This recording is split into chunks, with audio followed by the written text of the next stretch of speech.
پرویز مشرف نے پوری کوشش کی کہ ملک کی دو بڑی سیاسی جماعتوں مسلم لیگ نون اور پیپلز پارٹی کی اعلیٰ قیادت کو سیاست سے باہر رکھا جائے، مگر 2007 میں بے نظیر بھٹو اور پھر نواز شریف وطن واپس آ گئے، جس کے بعد جب 2008 کے انتخابات ہوئے، جنرل مشرف کے صدر ہوتے ہوئے بھی مسلم لیگ قاف صرف 54 نشستیں حاصل کر سکی۔ نون لیگ کو 91 سیٹیں ملی، پیپلز پارٹی نے 124 نشستیں حاصل کر کے مخلوط حکومت بنائی، یعنی جو پیپلز پارٹی 2002 میں 81 نشستیں حاصل کر سکی تھی اس کی حکومت بن گئی، اور مسلم لیگ نون جو 2002 میں صرف 16 نشستیں حاصل کر سکی تھی وہ 2008 میں دوسری سب سے بڑی جماعت بن گئی، اور 2002 کی حکمراں جماعت صرف 54 نشستیں حاصل کر سکی۔ مگر معاملہ یہاں نہیں رکا، 2013 میں جنرل مشرف کی بنائی ہوئی مسلم لیگ قاف کا انتخابات میں تقریباً صفایا ہو گیا۔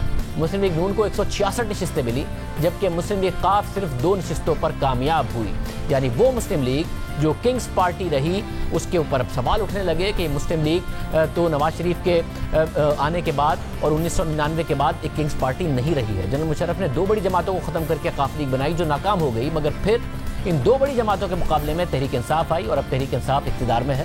مسلم لیگ قاف بھی اس کے ساتھ مل گئی ہے، مسلم لیگ فنکشنل بھی اس کے ساتھ ہے۔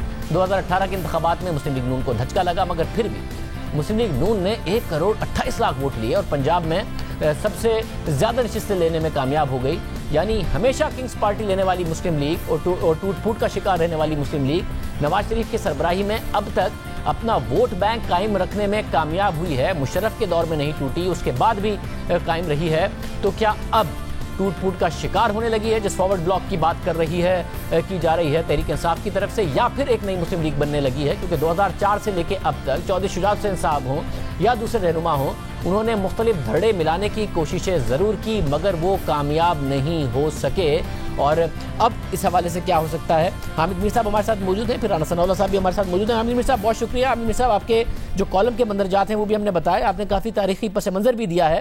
اس دفعہ آپ کو لگتا ہے کوئی پیش رفت ہو جائے گی؟ مسلم لیگ کنگز پارٹی رہی ہے مگر نواز شریف کی سربراہی میں جو اب مسلم لیگ نون ہے وہ ایک الگ بیانیہ بیان کرتی ہے، دوسری مسلم لیگیں اس وقت تحریک انصاف کے ساتھ اقتدار میں ہیں، یہ ممکن ہو پائے گا؟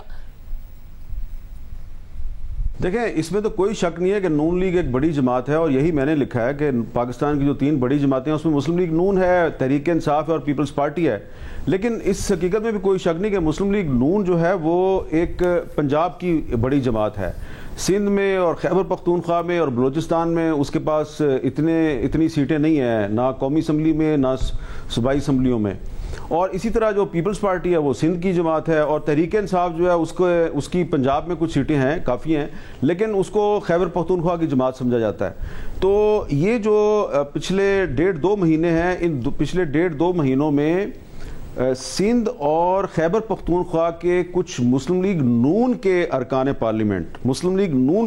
پارلیمنٹ جن کا تعلق سندھ اور خیبر پختونخوا سے ہے، انہوں نے اپنی پارٹی کے اندر یہ گفتگو شروع کی ہے، اور جو سینئر لیڈرز ہیں ان کے ساتھ یہ بات چیت شروع کی ہے کہ پیپلز پارٹی سندھ تک محدود ہو چکی ہے اور تحریک انصاف جو ہے اس کی پاپولیرٹی کا گراف نیچے چلا گیا ہے۔ اس صورتحال میں مسلم لیگ نون کو چاہیے کہ وہ قاف لیگ کے ساتھ اور جو فنکشنل لیگ ہے اور کچھ مسلم لیگ کے چھوٹے گروپس ہیں ان کے ساتھ اتحاد کر کے ایک قومی جماعت بن کے سامنے آئے، کیونکہ اگر یہ اتحاد ہوگا تو فنکشنل لیگ کے ساتھ اتحاد کا مسلم لیگ نون کو فائدہ ہوگا سندھ میں، اور اگر قاف لیگ کے ساتھ اتحاد ہوگا تو اس کا فائدہ ان کو خیبر پختونخوا میں بھی ہو سکتا ہے اور بلوچستان میں بھی ہو سکتا ہے، اور اگر کچھ اور گروپوں کے ساتھ اتحاد ہو جائے تو اس کو پنجاب میں بھی فائدہ ہو سکتا ہے۔ تو یہ جو بنیادی طور پہ اس میں یہ بات طے ہے کہ جو ایک نئی یونائٹڈ مسلم لیگ ہوگی اس کے قائد تو نواز شریف ہی ہوں گے، اور جو نواز شریف صاحب چاہیں گے وہی ہوگا اس میں، لیکن وہ یہ چاہ رہے ہیں کہ یہ پارٹی جو ہے اس کو تھوڑا بوسٹ کیا جائے، اس کو ایک قومی جماعت بنایا جائے، اور وہ جو کچھ لوگ آج کل تحریک انصاف کو کہتے ہیں کہ تحریک انصاف کے علاوہ کسی کے پاس کوئی چوائس نہیں ہے، تو اس کو ایک نئی چوائس بنانا چاہ رہے ہیں کہ ایک اور چوائس بھی ہونی چاہیے۔ تو بنیادی آئیڈیا یہ ہے اس کے پیچھے، لیکن میں آپ کو یہ بھی بتا دوں کہ 2008 اور 2013 کے درمیان یہ جو 5 سال تھے 6 سال تھے، اس دوران میں کوشش ہوئی تھی کہ قاف لیگ اور نون لیگ کو اکٹھا کیا جائے، اور اس میں میری جو براہ راست اس میں میری جو انفارمیشن ہے وہ یہ ہے کہ اس میں چودھری شجاعت حسین اور نواز شریف صاحب کافی حد تک انکلائنڈ تھے کہ سب پارٹیوں کو اکٹھا کیا جائے، لیکن شہباز شریف اور چودھری پرویز لائی صاحب کے کچھ اس میں تحفظات تھے اور معاملہ آگے نہیں بڑھ سکا. تو بنیادی طور پہ یہ جو تمام بڑے گروپ ہیں اس وقت مسلم لیگ کے, اس میں نون لیگ ہے, کاف لیگ ہے اور فنکشنل لیگ ہے, بنیادی طور پہ تو یہ سارے جو ہیں یہ اسٹیبلشمنٹ کی مدد سے بنے ہیں یا مارشل ادوار کی پیداوار ہیں. جو مسلم لیگ نون ہے, آپ کو یاد ہوگا جب 1988 میں ضیاء الحق نے محمد خان جنیجو کی حکومت برطرف کی تھی تو اس وقت نواز شریف صاحب نے ضیاء الحق کا ساتھ دیا, لہٰذا جنیجو گروپ علیحدہ ہو گیا, نواز شریف گروپ علیحدہ ہو گیا. تو جو مسلم لیگ نون ہے یہ بھی بنی تو اسٹیبلشمنٹ کی چھتری کے نیچے ہے, لیکن بعد میں پھر مسلم لیگ نون جو ہے اس کا ایک کریکٹر تبدیل ہوا اور آج اس کو ایک اینٹی اسٹیبلشمنٹ پارٹی سمجھا جاتا ہے. اور کاف لیگ جو ہے وہ مشرف صاحب کے دور میں بنی تھی, اور فنکشنل لیگ جو ہے وہ مرحوم جو پیر پگارو صاحب تھے انہوں نے کنونشن لیگ اور کونسل لیگ کو اکٹھے کر کے بنائی تھی, اور وہ بھی ایک طویل عرصہ تک جنرل ضیاء الحق کے ساتھ رہے. تو بنیادی طور پہ یہ ساری پارٹیاں جو ہیں ان کی اگر ہسٹری میں جائیں گے تو یہ ساری کی ساری پارٹیاں پرو اسٹیبلشمنٹ پارٹیاں رہی ہیں, لیکن اگر یہ ساری پارٹیاں اب اکٹھی ہوں گی تو ظاہری بات ہے ان کو نواز شریف کی سوچ کے ساتھ جانا پڑے گا, اور نواز شریف کی سوچ جو ہے اس وقت ہے وہ اس کو عرف عام میں کہا جاتا ہے کہ اینٹی اسٹیبلشمنٹ سوچ ہے, لیکن اس پارٹی کے اندر ایک تڑکا شہباز شریف کا بھی ہے جو کہ ایک درمیانی راستے پہ چل رہے ہیں. مگر حامد میر صاحب, اگر کیونکہ تاریخی طور پر یہ جب اکٹھی ہوئی ہیں تو ایک کنگز پارٹی کے طور پر ہوئی ہیں, یا تو مارشل لاؤ کو سپورٹ کرنے کے لیے یا پھر منتخب حکومتوں کے خلاف کیمپین چلانے کے لیے. ظاہر جنرل مشرف نے جب نواز شریف صاحب کا تختہ الٹا اس کے بعد تاریخ بدلتی ہے, اس سے پہلے نواز شریف صاحب کے بارے میں جو آپ بات کر رہے ہیں وہ بالکل درست ہے. مگر جو ووٹ بینک اب نواز شریف صاحب کا اگر قائم بھی آپ کہنا ان کی سربراہی میں سارا ہوگا, تو پہلے کنگز پارٹی مسلم لیگ کہلاتی تھی, اب یہ کہتے ہیں کہ کنگز پارٹی تحریک انصاف ہے, اور اگر متبادل تحریک انصاف کا بننا ہے تو نواز شریف کی سربراہی میں یہ سارے کیسے اکٹھے ہوں گے جو کہ تحریک انصاف کے بھی ساتھ ہیں, اگر متبادل ان کا بننا ہے. بیانیہ نواز شریف کا چلے گا یا شہباز شریف کا چلے گا؟ نواز شریف کا چلے گا تو یہ سب کیسے اکٹھے ہوں گے, شہباز شریف کا چلے گا تو نواز شریف کیسے سربراہی کریں گے؟ دیکھیں اس وقت جو ایک تمام مسلم لیگوں کو اکٹھا کر کے اور ایک نئی United Muslim League under the umbrella of Nawaz Sharif and Shahbaz Sharif, یہ ایک آئیڈیا ہے جس پہ مسلم لیگ نون کے اندر گفتگو شروع ہوئی ہے. ابھی اس پہ میں نے کاف لیگ اور فنکشنل لیگ میں سے کچھ لوگوں کے ساتھ بات چیت ہوئی ہے, لیکن وہ ابھی اس آئیڈیا پہ اتنی بات نہیں کر رہے. یہ آئیڈیا مسلم لیگ نون کے اندر سے جنریٹ ہوا ہے اور وہ اس پہ بات کریں, لیکن ساتھ ہی ساتھ اس کے متبادل بھی ایک تجویز جو ہے وہ بھی چل رہی ہے, اور وہ یہ ہے کہ کاف لیگ اور مسلم لیگ نون کا اتحاد قائم کیا جائے, اور اس اتحاد میں پیپلز پارٹی اور دیگر اپوزیشن پارٹیاں بھی شامل ہو جائیں گی, اور اس کے نتیجے میں پنجاب میں بھی تبدیلی آ سکتی ہے اور مرکز میں بھی تبدیلی آ سکتی ہے. اور جب وہ تبدیلی آ جائے اور معاملات میچور ہو جائیں تو اس کے بعد پھر جو بڑی مسلم لیگ کے 3 بڑے گروپ ہیں ان کو اکٹھا کیا جائے. تو یہ بھی ساتھ ساتھ چل رہا ہے. ظاہری بات ہے, آپ نے بڑا اچھا سوال اٹھایا کہ اگر تحریک انصاف آج ایک کنگز پارٹی ہے تو اس کا متبادل بننا ہے, تو پھر ظاہری بات ہے متبادل بھی ایک کنگز پارٹی ہوگا, تو پھر پالیسی کس کی چلے گی, نواز شریف کی چلے گی یا شہباز شریف کی چلے گی؟ میں سمجھتا ہوں کہ پچھلا جو 1-1.5 سال ہے اس میں جو شہباز شریف صاحب مختلف حالات و واقعات سے گزرے ہیں, اور ان کے جو دوست ہیں جو کہ ان کو اپنی ڈگر پہ چلانا چاہ رہے تھے اور باوجود شہباز شریف صاحب نہیں چل سکے, ان کو بھی بہت سی باتیں سمجھ آ گئی ہیں. تو لگتا مجھے یہی ہے کہ ایک درمیانی راستے پہ چلنا پڑے گا مسلم لیگ نون کو, اور وہ درمیانی راستہ یہ ہوگا کہ نہ تو آپ کو کسی ادارے کے ساتھ محاذرہ کرنی ہے اور نہ ہی آپ کو کسی ادارے سے ڈکٹیشن لینی ہے. آپ کو اگر پاکستان کو آگے لے کے جانا ہے تو اس کے لیے ضروری ہے کہ آپ 1973 کا آئین ہے, 1973 کے آئین کی اصل سپرٹ کے مطابق اس پہ عمل درآمد کریں اور سیاسی اداروں کو مضبوط بنائیں. تو سیاسی ادارے مضبوط ہوں گے, اسی وقت مضبوط ہوں گے جب سیاسی جماعتیں مضبوط ہوں گی. تو اگر آپ سیاسی جماعت کو مضبوط بنائیں تو میں سمجھتا ہوں کہ وہ ایک درمیانی راستہ ہے, اور جب مضبوط سیاسی جماعت کا مطلب یہ نہیں ہے کہ آپ کسی ریاستی ادارے کے ساتھ محاذرہ کریں.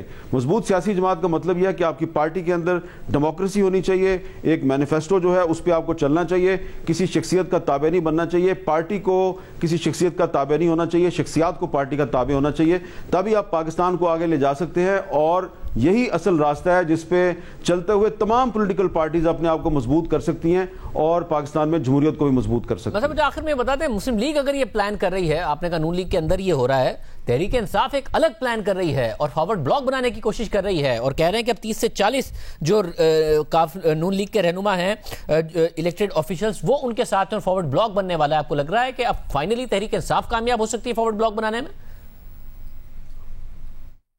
دیکھیں اس فارورڈ بلاک کی وجہ جو ہے وہ یہ ہے کہ خاص طور پہ پنجاب میں وزیر اعلیٰ کی تبدیلی کے بارے میں بڑی گفتگو ہو رہی ہے، اور پہلے تو جو وزیر اعلیٰ صاحب تھے ان کو عمران خان صاحب کے ساتھ ساتھ پرویز الہی صاحب کی بھی تائید حاصل تھی۔ اب جب سے پرویز الہی صاحب کے مرکزی حکومت کے ساتھ کچھ اختلافات کھل کے سامنے آئے ہیں تو عثمان بزدار صاحب نے یہ کوشش شروع کر دی ہے کہ وہ نہ صرف مسلم لیگ نون میں سے کچھ اپنے لیے سپورٹرز تلاش کریں بلکہ انہوں نے پیپلز پارٹی میں بھی کوشش کی ہے۔ تو ابھی جن لوگوں کے نام میڈیا میں آئے ہیں وہ لوگ ایک یا دو دفعہ نہیں ملے عثمان بزدار صاحب کو، 8-10 مرتبہ مل چکے ہیں۔ تو یہ کمزوری کی نشانی ہے۔ جب آپ دیکھیں کہ پاکستان کے وزیر اعظم ہیں عمران خان صاحب، اور ان کے بارے میں عام تاثر یہ ہے کہ تمام ادارے ان کے ساتھ ہیں اور وہ سب ایک پیج پہ ہیں، اور پنجاب میں جو ان کا چیف منسٹر ہے اس کو وسیم اکرم پلس کہتے ہیں، اور وسیم اکرم پلس جو ہے وہ اگر پنجاب اسمبلی میں مسلم لیگ نون کو توڑنے کی بات کر رہا ہے اور وہ ان کے ایم پی ایز کو بلا کے ان سے ملاقاتیں کر رہا ہے، تو یہ مضبوطی کی نشانی تو نہیں ہے، یہ تو کمزوری کی نشانی ہے۔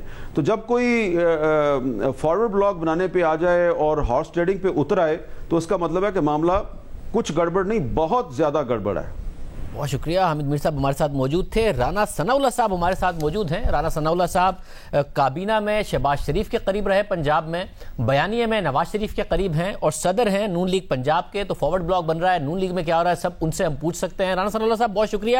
رانا صاحب کیا نون لیگ یہ سب سوچ رہی ہے کہ دوسری مسلم لیگوں کو ملایا جائے، ایک پارٹی اس طریقے سے بنائی جائے، متبادل تحریک انصاف کا بنے؟ دیکھیں، میں نے حامد میر صاحب کی جو ہے وہ گفتگو یا ان کا انالیسس جو ہے وہ سنا ہے، میں کافی حد تک اس سے اتفاق کرتا ہوں، کیونکہ یہ ہمیشہ ہر الیکشن میں بلکہ ایون جب مسلم لیگ نون اقتدار میں تھی تو اس وقت بھی یہ بات صوبہ سندھ میں، کے پی کے میں اور بلوچستان میں یہ بات ہوتی رہتی تھی کہ وہاں پہ جو چھوٹے گروپس ہیں ان کے ساتھ مسلم لیگ مل کے یا ان کو ساتھ ملا کے جو ہے وہاں پہ بھی ایک مؤثر قوت جو ہے وہ بن سکتی ہے، اور جب مؤثر قوت سندھ میں بنتی ہے تو یقیناً پھر پیپلز پارٹی کے اگینسٹ بنتی ہے، اگر کے پی کے میں بنتی ہے تو یقیناً پی ٹی آئی کے خلاف بنتی ہے، اور اگر بلوچستان میں بنتی ہے تو پھر ان فورسز کے خلاف بنتی ہے جو فورسز جو ہے وہ اس وقت بی اے پی کے نام سے جو ہے وہ اس وقت متحد ہیں۔ تو یہ گفتگو جو ہے اس وقت بھی ہوتی رہی ہے، آج بھی یہ گفتگو جو ہے وہ پارٹی کے اندر موجود ہے، لیکن اس کی کوئی عملی شکل جو ہے وہ اس وقت تک سامنے نہیں آئی۔ ہاں، یہ گفتگو ضرور ہوتی ہے کہ ہمیں سندھ میں اگر بہتر پرفارم کرنا ہے، اگر بلوچستان میں بہتر پرفارم کرنا ہے یا کے پی کے میں کرنا ہے، تو ہمیں وہاں پہ جو چھوٹے ریجنل گروپس ہیں یا وہ قوتیں جو صوبائی لیول پہ ہیں ان کے ساتھ ہمیں جو ہے وہاں پہ پی ایم ایل این اگر شامل ہوتی ہے یا میاں نواز شریف کی لیڈرشپ جو ہے وہ وہاں پہ ان گروپس کو اویلیبل ہوتی ہے تو اس سے بہتر انتخابی ریزلٹس جو ہے وہ مرتب ہو سکتے ہیں۔ مگر رانا صاحب، آپ کی پارٹی جو ہے وہ ایک گورننس کا آلٹرنیٹو تو اپنے آپ کے پیش کرتی ہے، مگر جو پولیٹیکل آلٹرنیٹو ہے اس میں ایک سوال اٹھ رہا ہے۔ کاف league, functional league Nawaz Sharif کے بیانی کے ساتھ آپ کے ساتھ مل جائیں، متبادل کے طور پر تحریک انصاف کو چھوڑ دیں، یہ کیسے ہوگا؟ کیا نواز شریف صاحب راضی ہو گئے اس بات پہ کہ میں اپنے بیانی سے پیچھے ہٹتا ہوں، آپ جو مسلم لیگیں ہیں ان کو اکٹھا کیجیے اور ایک متبادل بنائیے؟ نہیں، دیکھیں، یہاں پہ جو بات ابھی حامد میر صاحب نے کی کہ کسی بھی ریاستی ادارے کے ساتھ جو ہے وہ نہ تو ٹکراؤ ہونا چاہیے اور نہ ہی جو ہے وہ ڈکٹیٹرشپ جو ہے وہ لینی چاہیے۔ دراصل میاں نواز شریف کا نظریہ بھی یہی ہے۔ اگر کوئی یہ کہتا ہے کہ میاں نواز شریف جو ہے وہ ریاستی اداروں یا ریاست کے کسی ادارے سے ٹکراؤ کی جو ہے وہ پالیسی پہ گامزن رہے ہیں یا وہ اس میں جو ہے وہ یقین رکھتے ہیں، تو یہ بات بالکل غلط ہے۔ انہوں نے اپنے دور میں بھی بہت ساری جو ہے وہ مثالیں دی جا سکتی ہیں کہ وہاں پہ انہوں نے ٹکراؤ کو جو ہے وہ اوائڈ کیا ہے اور کبھی بھی جو ہے وہ ٹکراؤ کی طرف نہیں گئے۔ لیکن ہاں، یہ بات ضرور ہے کہ اس بات کے اوپر میاں نواز شریف صاحب بڑے دو ٹوک ہیں کہ ڈکٹیشن بھی جو ہے وہ نہیں ہونی چاہیے۔ ایک جمہوری حکومت کو، ایک جمہوری جو ہے وہ لیڈر کو جو ہے وہ بالکل انڈیپینڈنٹ ہونا چاہیے، اسے پارلیمنٹ کی جو ہے ول اس کے تابع ہونا چاہیے، نہ کہ اسے کسی طرف سے جو ہے وہ ڈکٹیشن جو ہے وہ لینی چاہیے۔ اور میاں شہباز شریف صاحب جو ہے وہ ٹکراؤ کے تو حق میں نہیں ہے، لیکن ٹکراؤ کے حق میں کوئی بھی نہیں ہے۔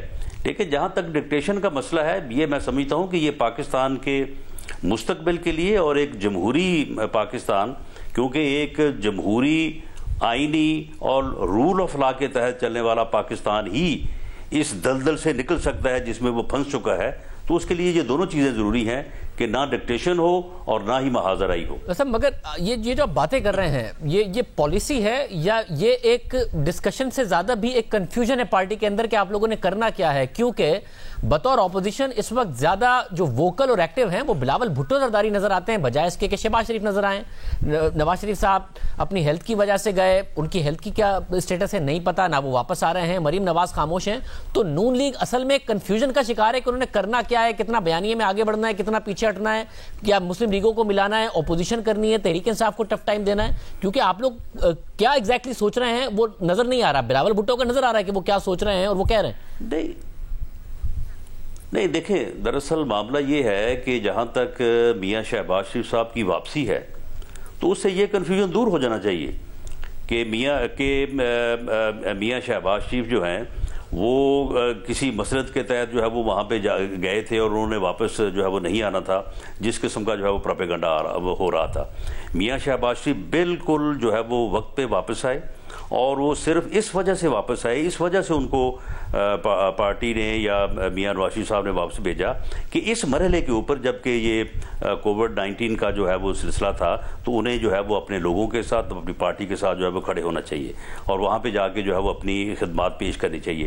انہوں نے آ کے یہاں پہ خدمات پیش کی اور وہ گورنمنٹ کے ساتھ مل کے, کیونکہ یہ ایک قومی تقاضا تھا, وہ گورنمنٹ کے ساتھ مل کے کام کرنے کو تیار تھے.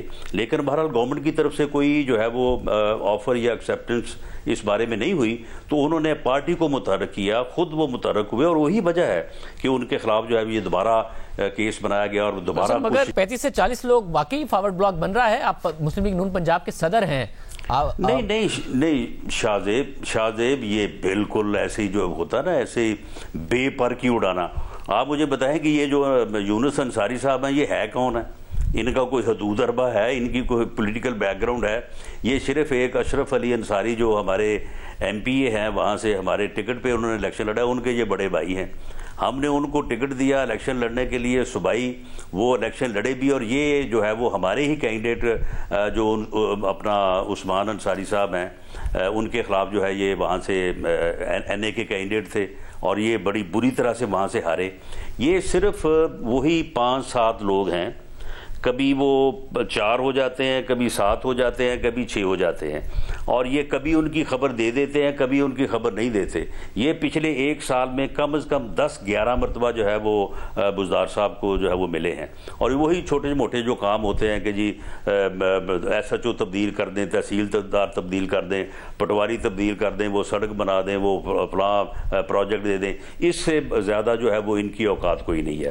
آپ مجھے یہ بتائیں کہ بزدار حکومت کو یا عمران خان کی گورنمنٹ کو کیا کوئی عدم اعتماد کی تحریک کا سامنا ہے؟ کیا ہم کو عدم اعتماد کی تحریک کے اوپر کام کر رہے ہیں؟ کیا ہم ان ہاؤس تبدیلی لانے کے لیے کوئی ہماری ایفرٹس ہیں؟ ہم نے تو اب بار بار کہا ہے اور واضح طور پہ کہا ہے کہ ان ہاؤس تبدیلی کے ہم جو ہے وہ حق میں نہیں ہے, نہ ہم اس کے لیے کوئی کوشش کر رہے ہیں, نہ ہی ہم کو عدم اعتماد کی تحریک جو ہے وہ لانے جا رہے ہیں. ہم تو فریش الیکشن کی جو ہے وہ ہماری ڈیمانڈ ہے. اس وقت مسئلہ تو ان کو یہ ہے, ان کو آٹا ڈکیٹی کا مسئلہ ہے, چینی ڈکیٹی ہے, ادویات کی ڈکیٹی ہے, مہنگائی ہے, لوگوں کا 2 وقت کی روٹی کھانا جو ہے وہ مشکل ہو گیا ہے, ہر طرف بحران ہے, کوئی جو ہے وہ ڈیولپمنٹ نہیں ہو رہی. یعنی گورنمنٹ کو نااہلی کا اور نالائکی کا سامنا ہے. تو اس کا حل کیا ان لوگوں سے ہوگا؟ ان کی تعداد 7 ہو یا 10 ہو یا 11 ہو, ان سے کیا فرق پڑے گا؟ بہت شکریہ. رانا ثناء اللہ صاحب ہمارے ساتھ موجود تھے. مسترد کر رہے ہیں اس بات کو کہ فارورڈ بلاک بنے گا, مگر مسترد نہیں کر رہے اس بات کو کہ مسلم لیگوں کو اکٹھا کرنے کی کوشش ہو سکتی ہے. پروگرام میں آگے بڑھتے ہیں. حکومت تنقید کی زد میں ہے کہ کابینہ میں غیر منتخب افراد کی تعداد بڑھ رہی ہے. اب تو کابینہ کے اراکین بھی اعتراض اٹھا رہے ہیں کہ غیر منتخب افراد کی نہ صرف تعداد بڑھ رہی ہے بلکہ ان کا کردار بھی بڑھ رہا ہے. ساتھ ہی یہ تنقید بھی ہو رہی ہے کہ ان غیر منتخب افراد کے اثاثے بھی اب تک ظاہر نہیں کیے گئے. اور آج لاہور ہائی کورٹ میں بھی پیٹرول کی قلت کے خلاف درخواستوں پر سماعت کے دوران غیر منتخب افراد کے حوالے سے ریمارک سامنے آئے. دوران سماعت چیف جسٹس محمد قاسم خان نے وزارت پیٹرولیم کے معاملے خصوصی کی کارکردگی پر سوال اٹھائے اور ریمارکس دیے کہ یوں لگتا ہے کہ وزارت پیٹرولیم معاملے خصوصی چلا رہے ہیں اور بحران کے ذمہ دار بھی وہی ہیں. دوران سماعت پیٹرول بحران پر وزیر اعظم کی سربراہی میں کابینہ اجلاس کے منٹس پیش کیے گئے، جس پر چیف جسٹس نے کہا کہ لگتا ہے جس نے میٹنگ منٹس بنائے اس نے وزیر اعظم کو خوش کرنے کے لیے بنائے۔ چیف جسٹس نے ریمارکس دیے کہ الزام لگتا ہے حکومت غیر منتخب لوگ چلا رہے ہیں، جو منتخب ہوتا ہے اسے عوام میں جانا پڑتا ہے، وزیر بھی ہو تو عوام کا سامنا کرنا پڑتا ہے، غیر منتخب لوگ تو اپنا بیگ اٹھاتے ہیں اور اپنے دفتروں کو چلے جاتے ہیں۔ چیف جسٹس نے کہا کہ منتخب اور غیر منتخب افراد میں یہی فرق ہے۔ اسپیشل اسسٹنٹ نے یہ نہیں بتایا کہ پیٹرول کی سپلائی کم ہے، وہ کہتے ہیں لوگوں نے زیادہ پیٹرول خریدا جس کی وجہ سے پیٹرول کا بحران پیدا ہوا۔ میٹنگ منٹ سے لگتا ہے وزارت پیٹرولیم کی ذمہ داری بنتی ہے اور وزارت پیٹرولیم کہتی ہے کہ ساری ذمہ داری اوگرا کی ہے۔ چیف جسٹس نے ریمارکس دیے کہ یا تو وزارت پیٹرولیم یا اوگرا نے ٹھیک کام نہیں کیا، کیا یہ دونوں نے ہی کام نہیں کیا؟ یوں لگتا ہے معاون خصوصی وزارت چلا رہے ہیں اور بحران کے بھی وہی ذمہ دار ہیں۔ جس کے بعد عدالت نے کارروائی مکمل ہونے پر سماعت 6 ہفتے کے لیے ملتوی کر دی۔ آج لاہور ہائی کورٹ نے غیر منتخب اراکین کے حوالے سے تنقید کی۔ اس بات پر تنقید اپوزیشن بھی کرتی رہی ہے، وہی بات اپوزیشن کہتی رہی ہے اور وہی بات خود حکومتی اراکین بھی کہہ رہے ہیں، اور خود حکومتی اراکین اس وقت جو منتخب گزرا ہیں وہ اس پر سوال اٹھا رہے ہیں۔ انتخابات سے پہلے وزیر اعظم عمران خان کی ایک واضح پوزیشن تھی، اس پر بھی سوال اٹھ رہا ہے۔ وزیر اعظم عمران خان حکومت میں آنے سے پہلے سیاسی قیادت، کابینہ اور اراکین پارلیمنٹ کے اثاثوں کو ظاہر کرنا لازمی قرار دیتے رہے اور کہتے رہے کہ جب وہ حکومت میں آئیں گے ایسا ہی کریں گے۔ The leadership, and I'm talking about the cabinet, the members of parliament, the leadership must declare their assets, and it should be put on the website. Tehreek-e-Insaf is the only party, all the central leadership have declared their assets, their taxes, and they put it on the website. حکومت میں آنے کے بعد اب صرف opposition ہی نہیں بلکہ ان کے ساتھ ساتھ کابینہ کے اراکین بھی اعتراض اٹھا رہے ہیں کہ غیر منتخب افراد کے اثاثوں کی تفصیلات سامنے آنی چاہیے۔ ان میں وفاقی وزیر غلام سرور خان بھی شامل ہیں۔ انہوں نے 19 مئی کو عادل شاہ زیب سے بات کرتے ہوئے یہ بات کہی تھی اور کہا تھا کہ کابینہ میں ایسے لوگ ہیں جنہیں میں تک نہیں جانتا، ان کے اثاثے ظاہر کیے جائیں۔ تمام جو معاون خصوصی ہیں انہیں بھی اپنے ایسٹس ڈکلیئر کرنے چاہیے۔ یہ گرے ایریا ہے ہمارا، اس بات پہ انگلی اٹھتی ہے ہم پہ، ہماری کیبنٹ پہ انگلیاں اٹھتی ہیں کہ اس میں ایسے لوگ بھی بیٹھے ہیں جن کی ڈیول نیشنلٹی ہے۔ لوگ ہم سے بھی بات پوچھتے ہیں اور بحیثیت ایک پارلیمنٹیرین اور ایک فیڈرل کیبنٹ میں بیٹھے ہوئے، میری کیبنٹ میں ایسے لوگ بیٹھے ہیں جنہیں میں نہیں جانتا، جن کے ویئر اباؤٹس مجھے نہیں پتا، جن کے ویئر اباؤٹس آپ کو نہیں پتا، جن کے ویئر اباؤٹس کسی پاکستانی کو نہیں پتا، اور وہ کیبنٹ میں بیٹھا ہے۔ ایسے لوگوں کو اپنی تھوڑی سی وضاحت بھی کرنی چاہیے، اپنا بیک گراؤنڈ بھی بتانا چاہیے، اپنے ایسٹس بھی ڈکلیئر کرنے چاہیے، اپنا سورس آف انکم بھی بتانا چاہیے۔ ہم نے دیکھا ہے، پاسٹ میں بھی دیکھا ہے کہ لوگ آئے بیگ اٹھا کے واپس چلے گئے۔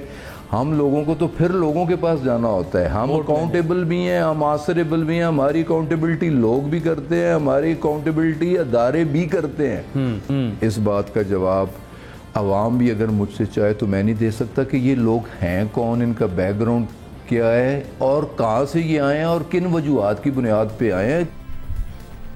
پھر وزیر اعظم عمران خان نے 21 مئی کو کابینہ کے اجلاس میں اپنے معاونین خصوصی کو اثاثے ظاہر کرنے کی ہدایت کی، جس کے بعد وزیر اطلاع شبلی فراز نے اپنے 28 مئی کی نیوز کانفرنس میں بھی کہا تھا کہ وزیر اعظم معاونین خصوصی کو 15 دنوں میں اثاثے ظاہر کرنے کی ہدایت کر چکے ہیں۔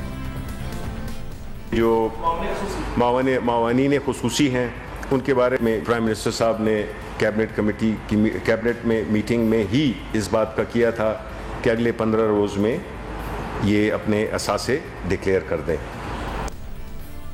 وزیر اعظم نے کہہ دیا اس کا مطلب 5 جون تک یہ اثاثے ظاہر ہو جانے چاہیے تھے، مگر ظاہر نہیں ہوئے۔ اس حوالے سے 14 جولائی کو وفاقی وزیر اطلاع شبلی فراز نے نیوز کانفرنس میں کہا کہ ہمارے معاونین خصوصی کے جو اثاثے ہیں وہ ویب سائٹ پر موجود ہیں اور ان میں اگر کوئی کمی بیشی نظر آئے تو آپ مجھ سے پوچھ سکتے ہیں، انہوں نے ساتھیوں سے کہا۔ ہمارے معاونین خصوصی ہیں، ان کی بالکل ایسٹس لائبلٹیز سب ویب سائٹ پہ موجود ہیں، آپ کو چیک کرنا چاہیے، اور اگر آپ کو کوئی اس میں کمی بیشی نظر آئے تو آپ مجھ سے اگلی کسی پریس کانفرنس میں پوچھ سکتے ہیں۔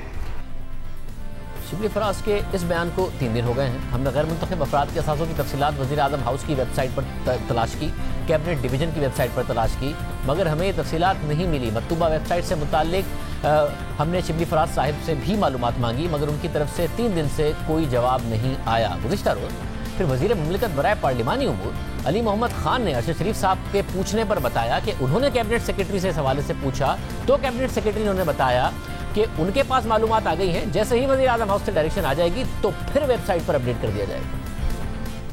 تو کیبنٹ سیکرٹری صاحب سے میں نے آج پوچھا ہے اور کیبنٹ سیکرٹری صاحب نے مجھے انفارم کیا ہے کہ پاس تمام کی انفارمیشن آ گئی ہے اور جلدی جیسی پرائم منسٹر آفس سے ان کو اس کا ایک ڈائریکشن آ جائے گی تو اس کے ایک ویب سائٹ پہ بھی ڈال دیں گے. تمام انفارمیشن جو ایڈوائزرز ہیں یا ایس اے پی ایمز ہیں ان کو آ گئی ہیں. وزیر اعظم کی ہدایت کو 2 ماہ ہونے والے ہیں. شبلی فراز صاحب کی دعوے کو 3 دن ہونے والے ہیں. علی محمد خان صاحب کے بیان کو 24 گھنٹے ہو گئے ہیں. تفصیلات ابھی تک سامنے نہیں آئی ہیں. پروگرام میں بڑی شامل کریں.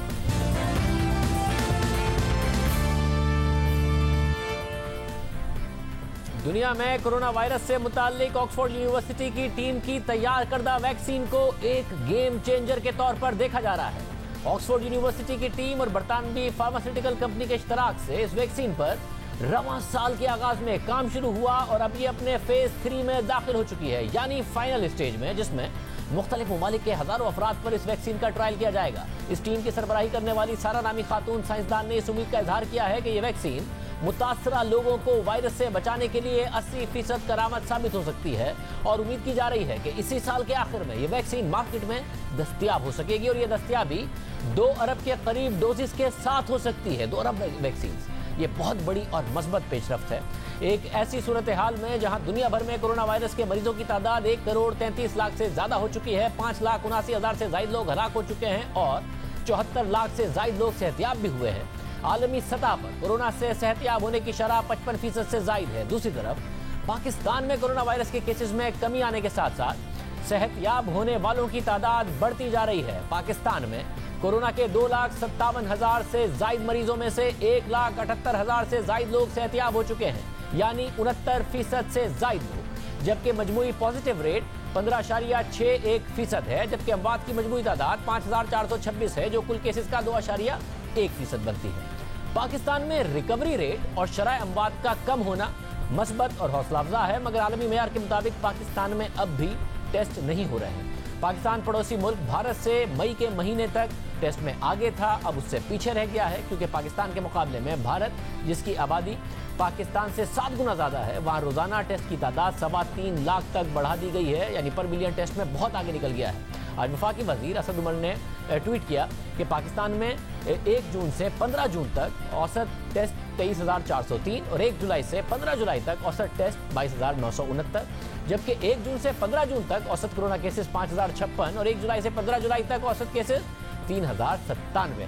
اسد عمر کا مزید کہنا تھا کہ مریضوں میں کمی عوام کے بہتر رویے اور انتظامی اقدامات کا نتیجہ ہے, ٹیسٹ میں کمی کی وجہ سے نہیں. احتیاط میں کمی کی وجہ سے وبا کا پھیلاؤ بڑھ سکتا ہے. یعنی 15 جولائی تک مثبت کیسز کی شرح 22% سے کم ہو کر 13.5% ہو گئی ہے, اور یہ بات درست ہے کہ عید پر ہونے والی بے احتیاطی اور لاک ڈاؤن کھولنے کے بعد ہونے والی جو اسپائک تھی اس پر قابو پانے میں پاکستان کامیاب نظر آ رہا ہے, اور یہ ایک شاندار خبر ہے. مگر خود اسد عمر کے ٹویٹ کے مطابق جون کے پہلے 15 دنوں میں جولائی کے 15 دنوں کے مقابلے میں زیادہ ٹیسٹ کیے گئے, حالانکہ انہوں نے دعویٰ کیا تھا کہ ٹیسٹ کی تعداد بڑھائی جائے گی. جولائی کے آخر تک یہی نمبر, جہاں جو اس وقت تعداد جو ہے تقریباً 1.5 لاکھ کیسز کی ہے, وہ بڑھ کر جولائی کے آخر تک 10 سے 12 لاکھ کے درمیان پہنچ سکتی ہے. ہم شروع ہوئے تھے, ہم 500 سے بھی کم ٹیسٹ کرتے تھے اس وقت دن کے اندر, 2 ہمارے پاس صرف لیبارٹریز تھیں.